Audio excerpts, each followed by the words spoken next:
Welcome back. This is part 3 of the Chapter 25 PowerPoint. We're going to talk about culture and society and the boom in Latin American economy from 1880 to 1920. So, first off, let's talk a little bit about culture in Latin America. You're going to pretty much see a lot of continuity here with the fact that European culture will continue among the elites. We saw that earlier on in Chapter 19. A lot of the Creoles and Peninsulares basically just adopted European styles and participated in European culture. A couple of the cultural elements very popular in Europe are Romanticism and Realism. Romanticism is popular in painting and literature, and it focuses on more positive, optimistic themes. You'll see a lot of paintings of heroes, of battles, generally a very positive movement in art. Whereas realism is kind of the darker, less optimistic side. This will take a more critical look at Latin America. And alongside of these arts, you'll also have folk arts flourishing among the mestizos, the mulattoes, and the Indians in that society. And so you're still seeing the preservation of some of the traditional styles in handicrafts and music and dance and those kinds of things. Women will keep their traditional role. As the Latin American nations move toward independence, not a lot changes for women. And I do have a few minor changes listed here. There will be some education increasing, primarily so that women can teach their children. You'll see a rising number of women in teaching and other traditional female careers.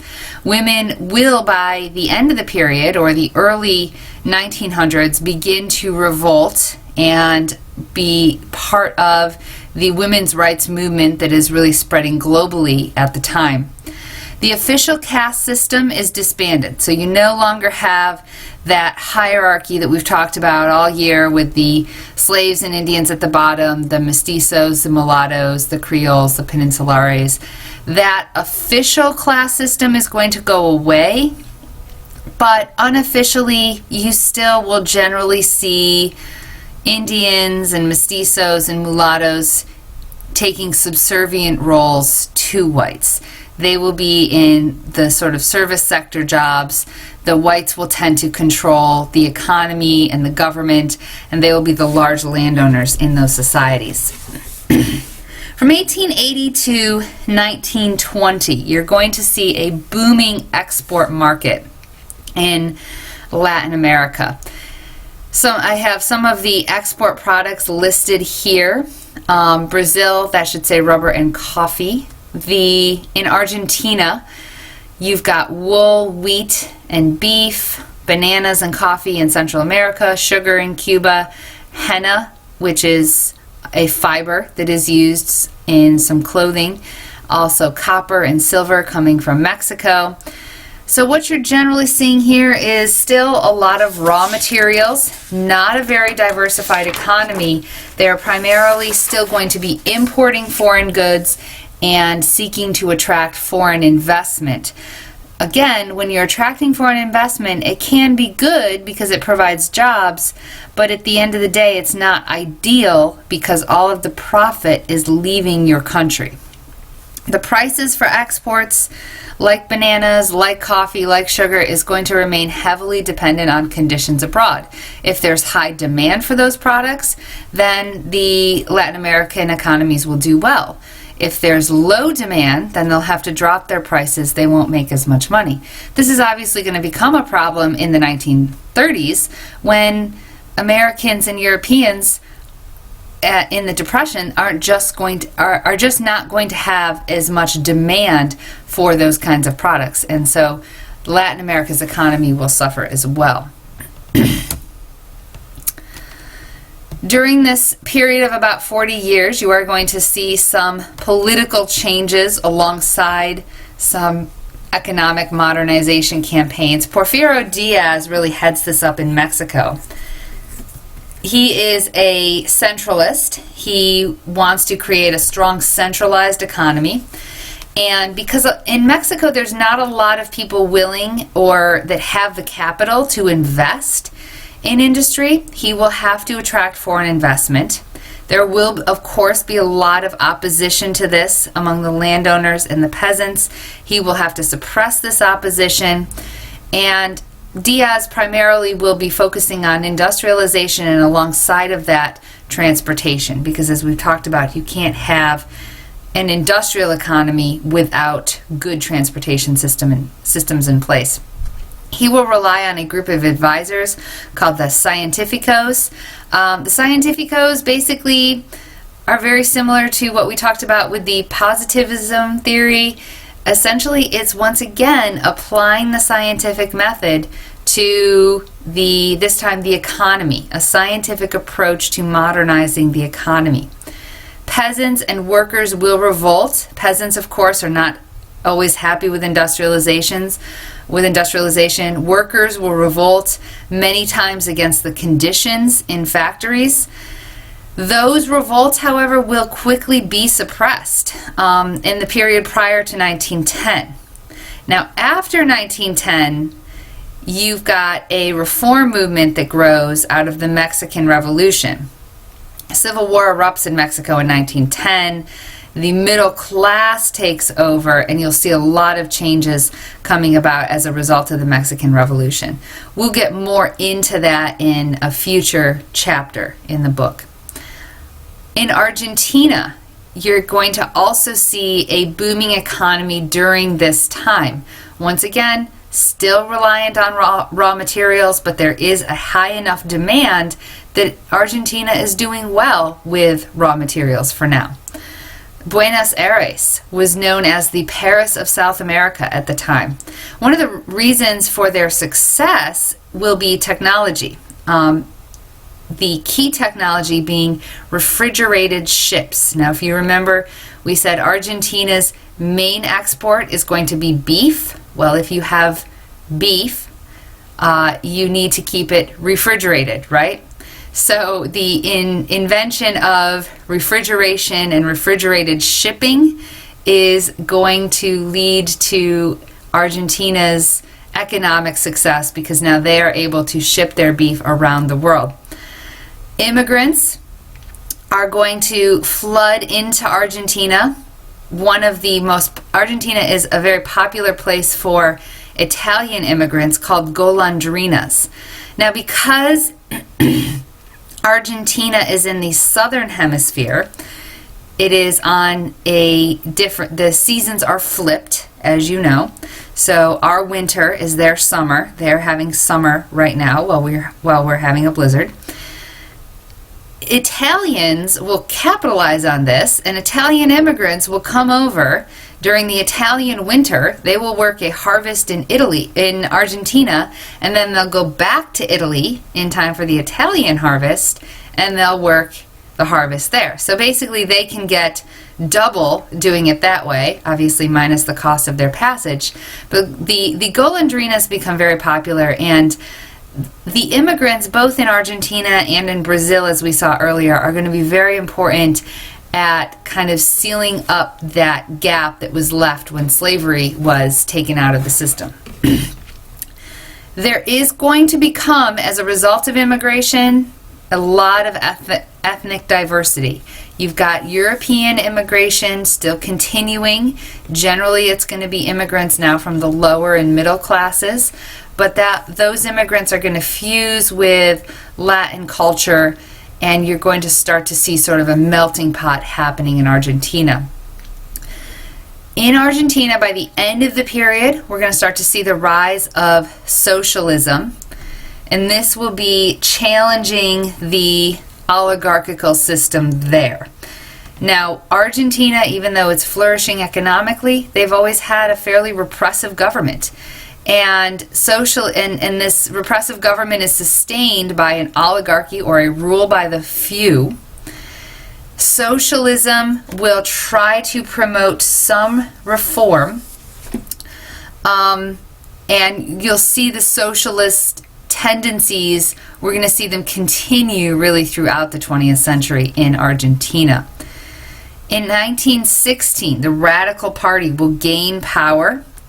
They will try to promote even increasing liberal and socialist reforms, but what we see is they are going to be just as oppressive as their conservative predecessors. So either way, you're seeing oppressive governments in that society, and still you're still not seeing the Enlightenment ideals really taking effect here in Argentina. During this period, about the turn of the century, about around 1900, we start to see the United States getting more and more involved in Latin America. The reason for this is because the United States is also industrializing.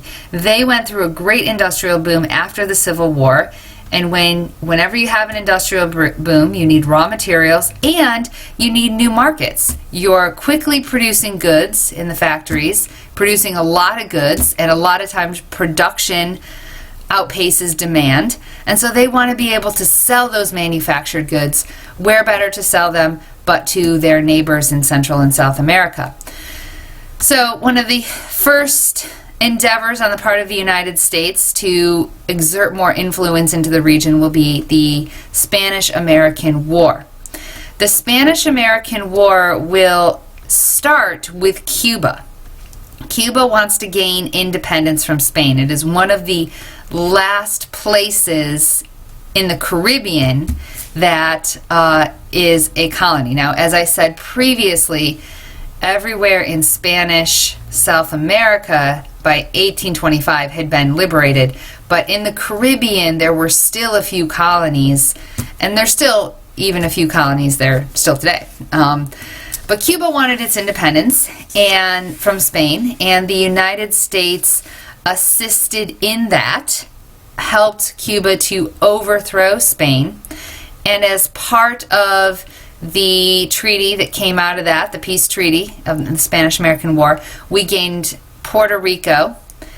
We also gained Guam and the Philippines at that time. Cuba became sort of an independent U.S. dependency.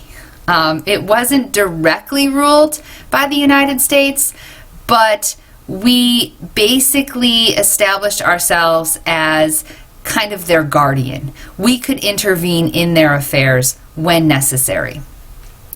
Shortly after the Spanish-American War, there is a rising interest in building a canal through the Isthmus of Panama.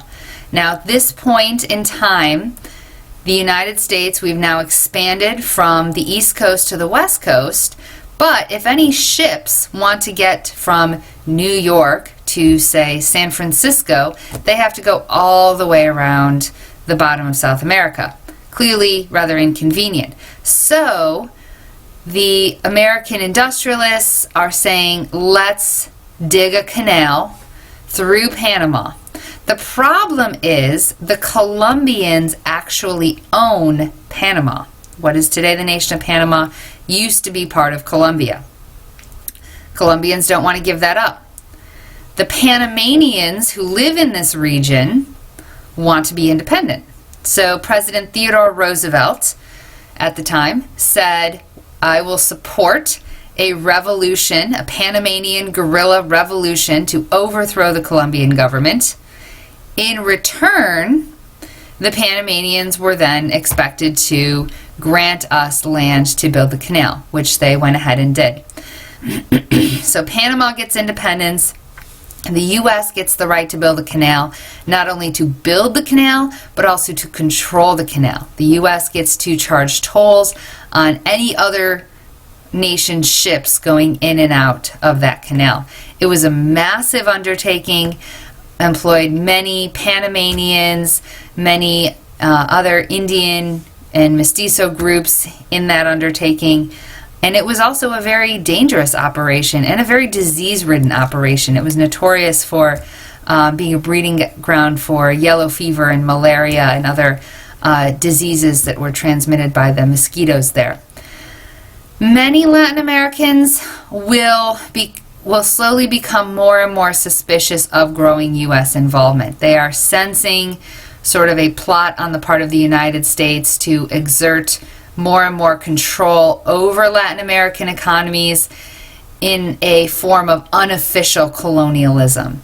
Again, we're not really taking over Latin American countries, but we are starting to exert and in some cases exploit their economies. In conclusion, Latin America is known as the first non-Western area to face the problems of decolonization.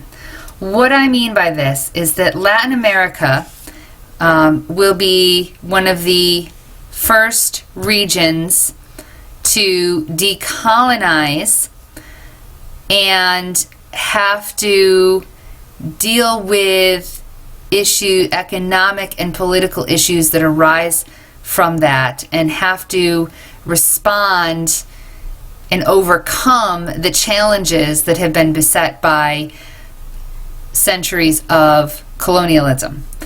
When I say non-Western, basically Europe and the United States are considered the westernized countries. Latin America is considered a non-Western area, although it is slowly becoming more and more westernized as the 21st century moves on. Latin America will be able to resist being recolonized, which is fairly impressive in its own right, because during this era, during the 19th century, imperialism was going strong. The British were colonizing India, as we talked about last class. They were carving up Africa, and Latin America was able to not only able to overthrow their colonial powers, but to keep them overthrown. So that was a significant achievement. However, what we see in Latin America is really going to be a precursor to what we will see later on in the 20th century, when nations in Africa have to go through this very same process. In Latin America, we'll see challenges resulting from a growing urban population and cities that are not equipped to handle that.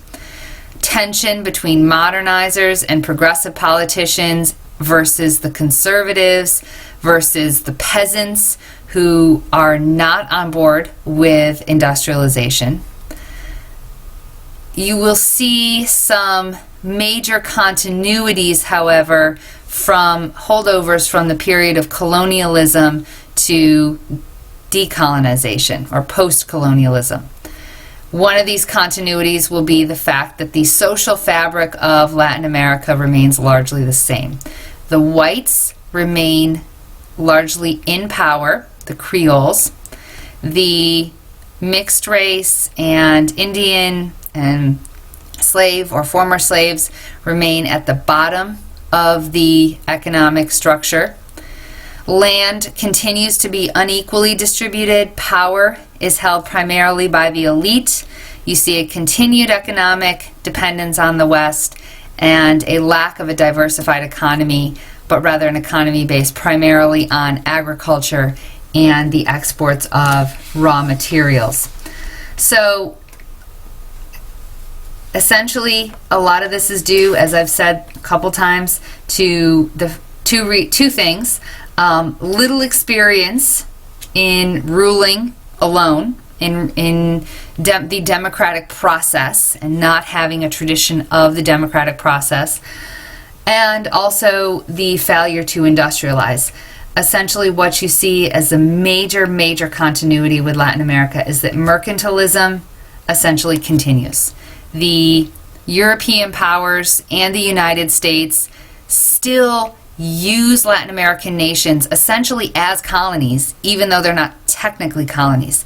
They're still able to get raw materials for real cheap out of these countries because these countries are so dependent on them that essentially if you're Britain and you want coffee, Brazil depends on that. Brazil depends on Britain to buy its coffee, and so Brazil is essentially forced to sell coffee to Britain for whatever Britain will offer, even if it's very low prices.